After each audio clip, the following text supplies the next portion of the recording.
محرم اسلامی سال کا پہلا مہینہ جو صرف ایک مہینہ نہیں بلکہ مقدس و محترم لمحات کا ایک خزانہ ہے۔ یہ وہ وقت ہے جب زمین و آسمان میں سنجیدگی، سکوت اور غم کی لہر پھیل جاتی ہے، جب ہر سچی روح اپنے دل کو تھام لیتی ہے اور ہر مومن کی آنکھیں عقیدت اور آنسو سے بھر جاتی ہیں۔ یہ وہ دن ہے جب کربلا کی گونج فضا میں سنائی دیتی ہے، جب شہداء کے لہو کی مہک ایمان والوں کے دلوں کو بیدار کرتی ہے اور جب اللہ تعالیٰ کی رحمت اور غضب دونوں قریب ہوتے ہیں۔ لیکن کیا آپ جانتے ہیں، یہی وہ دن ہے جب اگر کسی انسان نے 5 کام کیے تو اللہ تعالیٰ کا عذاب بھی نازل ہو سکتا ہے، اس کا غصہ بھڑک سکتا ہے اور بندہ ایسی پکڑ میں آ سکتا ہے جس سے نکلنا ممکن نہ ہو۔ کیا آپ کو معلوم ہے کہ اللہ تعالیٰ کبھی کبھی بندے کو مہلت دیتا ہے، موقع دیتا ہے، مگر 5 کام ایسے ہیں کہ جب وہ محرم کے مہینے میں کیے جائیں تو وہ مہلت ختم ہو جاتی ہے اور پھر اللہ فوراً پکڑ لیتا ہے، اور جب اللہ کی پکڑ آتی ہے تو نہ کوئی تعویذ بچاتا ہے، نہ دعا کام آتی ہے اور نہ ہی کوئی وسیلہ دروازے کھولتا ہے۔ عذاب ایسا ہوتا ہے جو دنیا میں بھی جلاتا ہے اور آخرت میں بھی۔ تو ذرا سوچئے، کیا آپ اس خطرے سے واقف ہیں؟ کیا آپ جانتے ہیں کہ وہ کون سے 5 کام ہیں جو محرم میں بھی نہیں کرنے چاہیے؟ وہ 5 کام جو نبی کریم صلی اللہ علیہ وسلم کی تعلیمات، صحابہ کرام کی نصیحتوں اور بزرگان دین کے بیانات میں سختی سے روکے گئے ہیں۔ اگر نہیں تو رک جائیے، بیٹھ جائیے، دل سے سنیے اور اپنی زندگی کو بچانے کے لیے ان باتوں کو دل سے محفوظ کر لیجیے۔ اس لیے محرم میں 5 کام ہرگز نہ کریں ورنہ اللہ کا غضب نازل ہو سکتا ہے۔ سال کا پہلا پڑاؤ محرم الحرام یوں تو استقبال عبادت اور درس عبرت کا موسم ہے، مگر یہ حرمت کا تاج سر پہ رکھتا ہے۔ اس لیے جو عمل عام دنوں میں بھی ناپسندیدہ ہوتا ہے وہ اس مہینے میں کئی گنا زیادہ سخت وعید کا باعث بنتا ہے۔ آج ہم ان 5 کاموں کی طرف توجہ دلانا چاہتے ہیں جو محرم میں ہرگز نہیں کرنے چاہیے۔ محرم میں نہ کرنے والا سب سے پہلا کام جس سے بچنا ضروری ہے وہ ہے کسی پیاسے کو پانی سے محروم کرنا۔ چاہے مانگنے والا ہم عقیدہ ہو یا اجنبی انسان ہو یا کوئی بے زبان جانور، جو بھی شدت تشنگی سے پانی کا سوال کرے اور ہم اسے سہارا دینے کے بجائے انکار کریں تو ایسا انکار اللہ رب العزت کے نزدیک نہایت بڑا جرم ہے۔ نبی کریم صلی اللہ علیہ وسلم نے مسافر کو پانی نہ دینے والے کے لیے قیامت کے دن دردناک عذاب کی وعید سنائی ہے، کیونکہ پانی پلانا محض سماجی خدمت نہیں بلکہ بندگی کی علامت اور سنت انبیاء ہے۔ جو دل اپنے رب کی دی ہوئی نعمت کو راہ خدا میں خرچ نہیں کرتا وہ دراصل اپنی قسمت کا دروازہ خود بند کر رہا ہے۔ محرم کے ذکر کے ساتھ کربلا کی پیاسناک شامیں دل میں ٹھیس سی پیدا کرتی ہے۔ شہداء کربلا پر 3 دن تک پانی بند کیا گیا۔ اہل بیت نبوی کی معصوم بچیوں اور مجاہدین حق کو جو اذیت دی گئی اس کا خیال کسی بھی صاحب دل کو بے چین کر دیتا ہے۔ یہی وجہ ہے کہ محرم الحرام میں پانی پلانے کی نیکی صرف ثواب کا ذریعہ نہیں رہتی بلکہ کربلا والوں سے محبت کی عملی دلیل بن جاتی ہے۔ جو شخص اس مہینے میں سبیلیں لگاتا ہے، راستوں میں ٹھنڈے پانی کا انتظام کرتا یا کسی پیاسے لبوں کو تر کرتا ہے، گویا وہ یزیدی ظلم کے مقابل ایک چھوٹا سا مرہم رکھتا ہے اور اللہ کے غضب سے امان کی ڈھال تھام لیتا ہے۔ سوچئے، پانی ایک ایسی نعمت ہے جو اکثر ہماری نظروں میں معمول بن جاتی ہے، مگر صحرا میں پھینکے والے مسافر کے لیے یہ زندگی اور موت کا فرق ہے۔ آج اگر ہم شہری سہولتوں سے فائدہ اٹھا رہے ہیں تو کیا یہ ہمارا کمال ہے یا رب کریم کی عطا؟ جب دروازے پر کوئی مزدور، کوئی ریڑھی بان یا کوئی نوزائیدہ جانور اپنی زبان سے پانی نہیں مگر پیاس سے تڑپتی آنکھوں سے التجا کرتا ہے تو ہماری خاموشی یا انکار دراصل اس مظلوم کو نہیں بلکہ ہمیں برباد کرتا ہے۔ یاد رکھیے، ابر کرم انہی کھیتوں پر برستا ہے جہاں دوسرے کے حصے کی نمی بانٹی جاتی ہے۔ جو کنواں دوسرے کے لیے خشک کر دیا جائے اس کا پانی ایک دن اپنے وارثوں پر بھی بند ہو جاتا ہے۔ لہٰذا خود کو، اپنے گھر والوں کو اور اپنی نسلوں کو اللہ کے عذاب سے بچانے کا راستہ بہت سادہ ہے۔ دل وسیع کیجیے، برتن بھریے اور جو بھی پیاسا دروازے پر آئے یا راستے میں ملے اسے بنا فرق کیے پانی دیجیے، چاہے آب زمزم جیسا خالص پانی آپ کے پاس نہ ہو، ایک گھونٹ عام پانی بھی دیجیے۔ رب کے ہاں اس کے بدلے میں زمزم کی نہریں آپ کا انتظار کرے گی۔ یہ پہلا عمل ہے جس سے ہمیں محرم میں خاص طور پر اجتناب نہیں بلکہ اس سے اختیار کرنا چاہیے، یعنی انکار سے بچنا اور عطیہ آپ کو اپنا شعار بنانا۔ آج کا پیغام سادہ ہے۔ پیاسے کو پانی سے محروم کرنا محرم میں نہیں، کبھی بھی جائز نہیں، اور جو اس مہینے میں اس غلطی کا ارتکاب کرے وہ اللہ کے مقدس مہینے کی شان گھٹاتا ہے اور خدائی پکڑ کو دعوت دیتا ہے۔ محترم ناظرین، کسی پیاسے کو پانی کا ایک قطرہ عنایت کرنا بھی ثواب عظیم کا درجہ ہے۔ جہاں پانی بکثرت دستیاب ہو وہاں ایک پیالے دینا ایسا ہے جیسے غلام آزاد کیا جائے، اور جہاں پانی کم دستیاب ہو وہاں کسی کو سیراب کرنا گویا مردہ کو نئی حیات بخشنے کے مترادف ہے۔ سرکار دو عالم صلی اللہ علیہ وسلم کا فرمان ہے کہ جو شخص کسی مومن کو ایک گھونٹ پانی پلاتا ہے اللہ تعالیٰ اس کے ہر قطرے کے بدلے اسے 1000 نیکیاں عطا فرماتا ہے۔ روز حشر جب مخلوق بھوک اور پیاس سے نڈال برہنہ اور بے بسی کے عالم میں کھڑی ہوگی، اس وقت پانی پلانے والے لوگ عرش کے سائے میں ہوں گے، انہیں کوثر کا مشروب پیش کیا جائے گا اور ان کی عزت افزائی ایسے ہوگی جیسے کوئی معزز مہمان آیا ہو جس کی خاطر میزبان خود کھڑا ہو۔ یہ حقیقت یاد رکھنا ضروری ہے کہ جس نے ضرورت مند پر جھوٹ بول کر، بہانہ بنا کر یا تکبر کر کے پانی روک لیا اس نے گویا پتھر نگل لیا۔ ظاہری طور پر شاید وہ اپنا پیٹ بھر لے مگر اس کے دل میں سختی اور روح میں تیرگی اترتی چلی جاتی ہے۔ آقا صلی اللہ علیہ وسلم کے ایک جانثار حضرت سعد بن عبادہ رضی اللہ عنہ نے عرض کیا، یا رسول اللہ، میری والدہ کا انتقال ہو چکا ہے، کیا میں ان کی طرف سے صدقہ کر سکتا ہوں؟ آپ صلی اللہ علیہ وسلم نے ارشاد فرمایا، ہاں کیوں نہیں؟ صحابی نے مزید پوچھا، کون سا صدقہ سب سے افضل ہے؟ تو محبوب خدا صلی اللہ علیہ وسلم نے جواب دیا، پیاسوں کو پانی پلانا۔ یہ ایک ایسی نیکی ہے جو صدقہ جاریہ کی صورت میں قبر میں روشنی بن کر آ جاتی ہے، روز حساب میں ڈھال کا کام دیتی ہے اور پل صراط پر سہارا بن جاتی ہے۔ اللہ تعالی ہمیں اپنی نعمتوں کا قدردان بنائے، کربلا والوں کی وفا یاد رکھے اور قیامت میں پیاس و ذلت سے بچا کر کوثر کے جام عطا فرمائے، آمین۔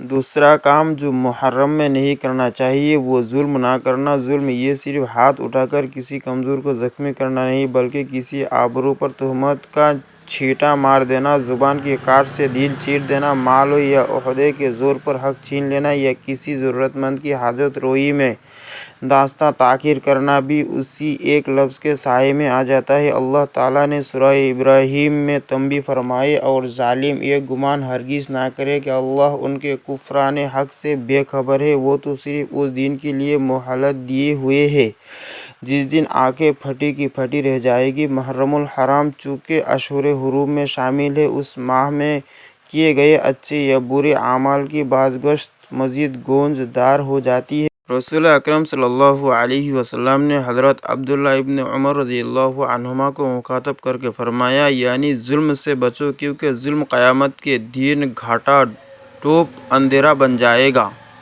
اس دن جب اعمال کا وزن کیا جائے گا اور ہر شخص کو پل صراط سے گزرنا پڑے گا، ظالم کے آس پاس اجالا نہیں ہوگا، وہ ٹھوکریں کھاتا، خوف سے تھڑ تھڑاتا اور اندھیرے میں راستہ ٹٹولتا رہ جائے گا۔ اس کے برعکس اہل ایمان اپنے نیک اعمال کی روشنی لے کر آگے بڑھیں گے اور بارگاہ رب العزت میں عاجزی سے پکاریں گے۔ حرمت والے اس مہینے میں توجہ دلائی جاتی ہے کہ نہ تلوار اٹھے، نہ طعن آمیز لفظ، نہ تہمت کی تیر اندازی، کیونکہ جو شخص بندوں کے حق پامال کرتا ہے وہ دراصل اختیار الہی کو لالکارتا ہے اور ایسا گستاخ دنیا میں عبرتناک رسوائی پاتا ہے جبکہ آخرت میں ذلت و عذاب اس کا مقدر ٹھہرتے ہیں۔ کسی ہمسائے کے سکون کو برباد کر دینا، کسی محنت کش کی مزدوری دبا لینا یا کسی معصوم کی ساکھ پر دھبا لگا دینا بظاہر معمولی حرکت لگ سکتی ہے مگر آقا صلی اللہ علیہ وسلم کے نزدیک اصل مسلمان وہ ہے جس کی زبان اور ہاتھ سے دوسرے مسلمان محفوظ رہے۔ مومن کی تعریف مزید کھول کر بتائی ہے کہ وہ ہے جس کے دیگر اہل ایمان اپنے جان و مال کو معمول سمجھے۔ اس معیار کو سامنے رکھے تو اندازہ ہو جائے کہ کسی کو تکلیف دینے والا خواہ لفظوں سے ہو یا افعال سے ایمان کے تقاضوں سے دور جا پڑتا ہے۔ محرم کے ان دنوں میں اللہ تعالیٰ کی جانب سے طلوع تلے رکھی ہوئی زمین خود گواہی دیتی ہے کہ فلاں شخص نے آج کسی یتیم کے دل میں خنجر اتارا یا کسی بیوہ کے چولہے کی آنچ بجھائی۔ رب کریم فرماتا ہے کہ ہم بروز حشر ان کے تمام اعمال گن گن کر لوہے پر لکھ لائیں گے۔ سورہ کہف میں ہے، لہٰذا حرمت والے مہینے میں ظلم محض قابل مواخذہ عمل نہیں رہتا بلکہ اپنے انجام کو نزدیک لانے کا تیز رفتار زینہ بن جاتا ہے۔ یہی سبب ہے کہ خلفائے راشدین خصوصاً حضرت عمر فاروق رضی اللہ عنہ راتوں کو گلیوں میں گشت کرتے اور کسی بے آواز آہ کی تحقیق ہونے پر ظلم ڈھانے والے کو فوراً باز پرس کے کٹہرے میں لا کھڑا کرتے۔ وہ فرمایا کرتے تھے، اگر دجلہ کے کنارے کوئی کتا بھی بھوکا مر گیا تو عمر سے اس کا حساب لیا جائے گا۔ جب خلیفہ وقت اپنے اوپر اتنی کڑی ذمہ داری محسوس کرتا ہو تو ایک عام بندے کے لیے کتنی زیادہ احتیاط لازم ہے۔ حرمت والے مہینے کی خاص بات یہ ہے کہ اس میں نیکی کا اجر بڑھا کر عطا ہوتا ہے، لیکن گناہ کے مواخذے میں بھی سختی بڑھ جاتی ہے۔ اسی اصول کو سمجھاتے ہوئے بزرگان دین نے نصیحت کی کہ اگر تم کسی مجبور کی مدد کرنے میں تاخیر کرتے ہو تو تم دراصل اس کے صبر کی مقدار نہیں بلکہ اپنے نصیب کی برکت گھٹا رہے ہو۔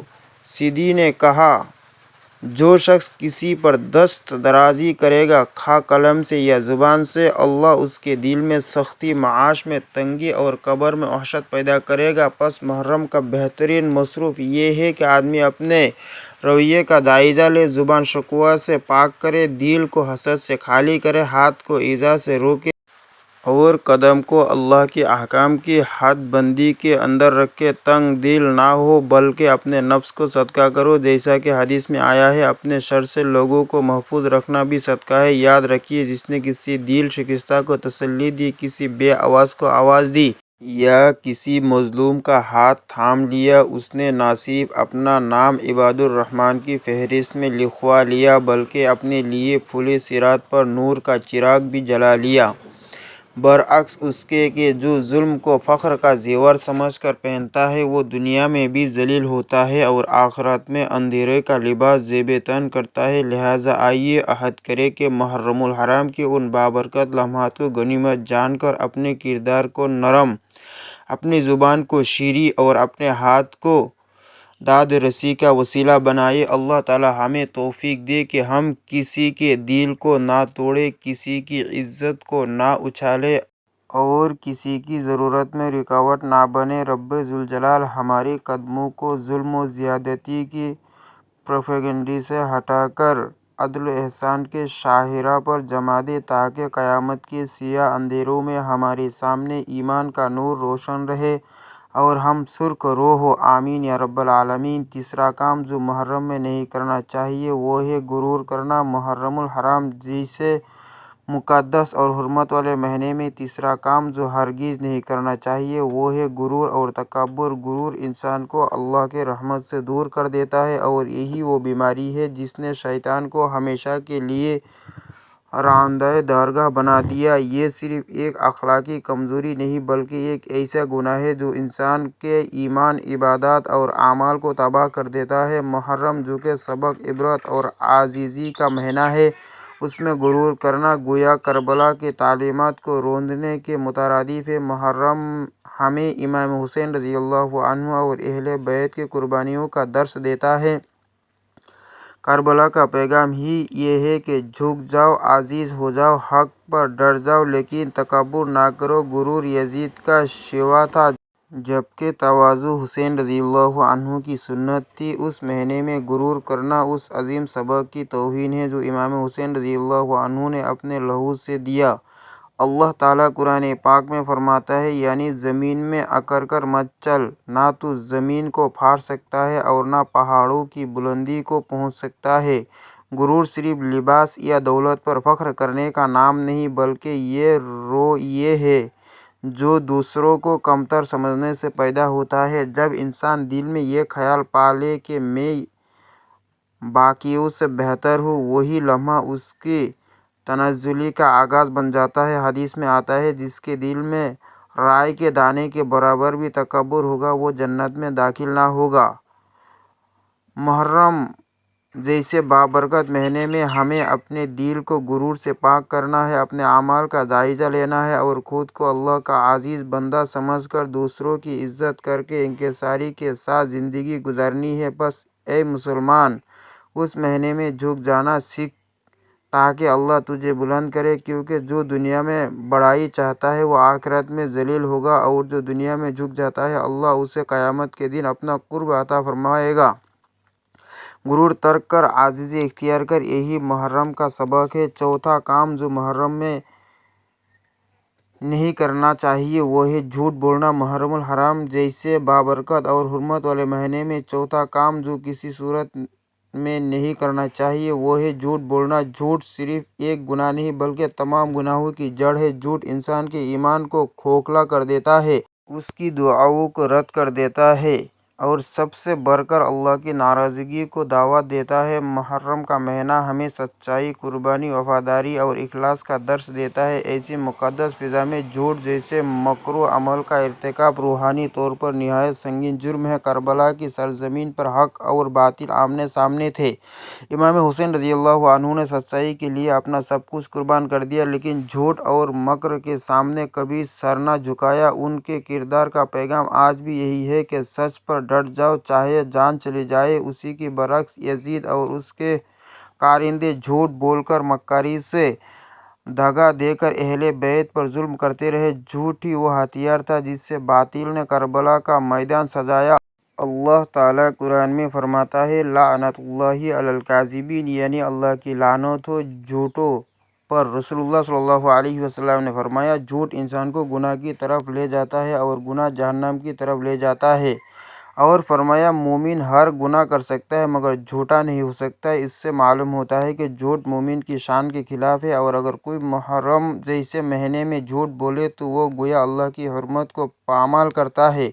جھوٹ چاہے کسی بھی نیت سے ہو، تجارت میں ہو، رشتوں میں ہو، وعدے میں ہو یا سوشل میڈیا پر، یہ ہر صورت میں گناہ ہے، اور محرم میں اس کی سنگینی کئی گنا بڑھ جاتی ہے۔ ہمیں چاہیے کہ اس مہینے کو سچائی کا مہینہ بنائے، اپنی زبان کو قابو میں رکھے، وعدے پورے کرے، دل صاف رکھے اور سچ بول کر خود کو اللہ کے قریب کرے۔ محرم ہمیں سکھاتا ہے کہ سچ پر قربان ہو جانا جھوٹ کے ساتھ جینے سے بہتر ہے، اس لیے اس مہینے میں جھوٹ سے بچو تاکہ اللہ کی رحمت تم پر نازل ہو اور تم کربلا والوں کو صف میں شمار ہو سکو۔ محرم الحرام جیسے عظمت والے مہینے میں پانچواں کام جو ہرگز نہیں کرنا چاہیے وہ ہے غیبت کرنا۔ غیبت یعنی کسی کے غیر موجودگی میں اس کی ایسی بات بیان کرنا جو اگر وہ سن لے تو اسے ناگوارا گزرے، چاہے وہ سچ ہی کیوں نہ ہو۔ یہ ایک ایسا گناہ ہے جسے اللہ تعالیٰ نے قرآن میں مردہ بھائی کا گوشت کھانے کے مترادف قرار دیا ہے۔ سورہ حجرات آیت نمبر 12 میں فرمایا گیا، یعنی تم میں سے کوئی کسی کی غیبت نہ کرے۔ کیا تم میں سے کوئی پسند کرے گا کہ وہ اپنے مردہ بھائی کا گوشت کھائے؟ یقیناً تمہیں یہ گوارا نہ ہوگا۔ محرم الحرام وہ مہینہ ہے جو ہمیں صبر، تقویٰ، زبان کی حفاظت اور دوسروں کے حقوق کی قدر سکھاتا ہے۔ کربلا کا واقعہ ہمیں یہ سبق دیتا ہے کہ زبان سے بھی زخم پڑتے ہیں، اور جب یہ زخم عزت پر لگے تو ان کا دکھ تلوار سے بھی زیادہ ہوتا ہے۔ امام حسین رضی اللہ عنہ اور ان کے ساتھیوں نے صبر کیا، کسی کی برائی نہیں کی، کسی کو برا بھلا نہیں کہا، حتیٰ کہ ظلم سہنے کے باوجود ان کی زبان سے کبھی کوئی ناشائستہ بات نہ نکلی۔ غیبت صرف باتوں کی حد تک محدود نہیں بلکہ آج کل سوشل میڈیا پر، دوستوں کی مجلسوں میں یا گھر کی گفتگو میں اگر ہم کسی کی کردار کشی کرتے ہیں، کسی کی خامیوں کا مذاق اڑاتے ہیں یا دوسروں کی کمزوریوں کو چٹخارے لے کر بیان کرتے ہیں تو ہم غیبت کے زمرے میں آ جاتے ہیں، اور یہ ایسا گناہ ہے جو نیکیاں کھا جاتا ہے، دعائیں روک دیتا ہے اور دلوں کو سیاہ کر دیتا ہے۔ نبی کریم صلی اللہ علیہ وسلم نے فرمایا، جس نے اپنے مسلمان بھائی کی عزت کی حفاظت کی، اللہ قیامت کے دن اس کے چہرے کو دوزخ سے بچائے گا۔ تو کیوں نہ ہم محرم کے اس مقدس مہینے میں اپنی زبان کو قابو میں رکھیں، اپنی محفلوں کو پاک کریں اور دوسروں کے عیب چھپانے والے بنیں، نہ کہ انہیں پھیلانے والے۔ محرم ہمیں سچائی، وفاداری اور عزت نفس کا درس دیتا ہے۔ غیبت کرنا نہ صرف دوسروں کو تکلیف دینا ہے بلکہ خود کو اللہ کی رحمت سے دور کر دیتا ہے۔ بس اس مہینے میں عہد کریں کہ ہم اپنی زبان کو صرف خیر کے لیے استعمال کریں گے اور غیبت جیسے ہلاکت خیز گناہ سے بچیں گے۔ اے اللہ، محرم الحرام کے بابرکت مہینے کا واسطہ دے کر ہم تجھ سے عاجزی کے ساتھ دعا کرتے ہیں کہ تو ہمارے دلوں کو غرور، تکبر، جھوٹ، ظلم، غیبت اور ہر قسم کے گناہوں سے پاک فرما۔ یا اللہ، ہمیں ان لوگوں میں شامل کر جن کے دل نرم، زبان سچی، نیت خالص اور عمل پاک ہوتے ہیں۔ ہمیں سچ بولنے، عدل کرنے، عاجزی اختیار کرنے اور دوسروں کو معاف کرنے والا بنا دے۔ اے رب کریم، کربلا کے شہداء کے صدقے ہمیں حق پر ڈٹنے کی توفیق عطا فرما، ہماری دعاؤں کو قبول فرما، ہمارے والدین، بہن، بھائی، اہل و عیال سب پر رحم فرما۔ جو بیمار ہے انہیں شفا دے، جو پریشان حال ہے ان کی مشکلات دور فرما اور جو بے روزگار ہے ان کے رزق کے دروازے کھول دے۔ اے اللہ، ہمارے دلوں کو غیبت، حسد، کینہ اور فتنہ سے محفوظ فرما، ہمیں نیکیوں میں سبقت کرنے والا، برائی سے دور بھاگنے والا بنا دے، ہمیں معاف کر دے، ہماری لغزشوں کو ڈھانپ لے اور ہمیں دنیا و آخرت میں کامیابی فرما۔ آمین یا رب العالمین۔